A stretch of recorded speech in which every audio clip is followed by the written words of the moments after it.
close there at the end.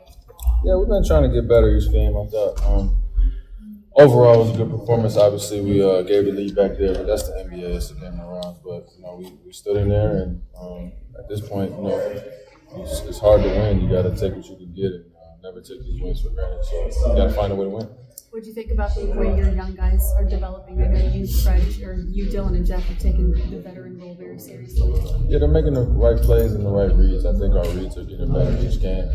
We still got to clean up still just some young, silly stuff that we can take off the board, free throw line, box outs, silly turnovers here and there that we just don't have to give away. But other than that, offensively making the right reads, sharing the ball, and then defensively just learning, time to score and possessions. Even though the shooting was way better than the first 3 games, how much of that is because of what happened before the shots? Either execution, ball movement, whatever it was. Yeah, I thought, like I said, I think just making the right read at the right time and quick decisions, sharing the ball, and that's contagious. So once the shots start rolling and you get a rhythm, it's very contagious. And I thought we tried to look for great shots. We're passing up good for great tonight, and I think that is it becomes contagious sometimes. So yeah, it was a bit of extreme. Couldn't make one and couldn't miss one tonight. So we'll take it and try to build on that momentum. How does it feel? Contagious? That's the old line. Shooting's contagious. Is passing contagious too? Absolutely. It's probably more contagious than shooting, but it goes hand in hand. Again, we came into halftime, and I think we had a little discussion about giving up that lead, and we felt the ball was getting a little sticky there at times. So coming out and make sure we're sharing it again. And getting key stops, playing transition. It's a simple game. You do the right thing. Most often not you have a chance to win. How does it feel to get that first one out of the way? That first win.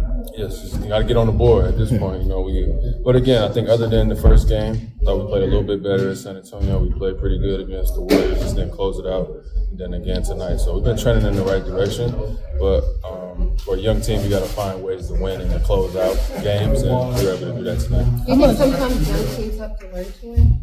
Yeah, absolutely. Especially with the history and the circumstances that have been here the last couple of years. You have to learn, how valuable a possession is, time and score, and just how fast things can snowball both ways. So just continue to make the right plays and chipping away, and then once it gets crunch time, you got to be able to get organized and keep your mind right and make the crucial plays. There have been some moments that we've seen where you guys have kind of gone to a steady diet of Alp in the post. Is that a decision that you may make? Is that something, a call that you make live on the floor of, hey, we want to keep going back to him? Yeah, both. I think we both had a good feel for the game, and again, coming down the stretch where you just need a bucket, but you got to get a good shot off. I think we feel pretty good with him down there on that block against pretty much anybody. And if they send help, he's a good and willing passer, so we're able to get quality shots coming down in the fourth quarter. So continue to just hammer that away, and he was doing a great job in the first half of setting screens and getting guys open, especially getting myself open. So you got to try to find that balance to reward him as well. And I thought he did a good job making plays in the second half.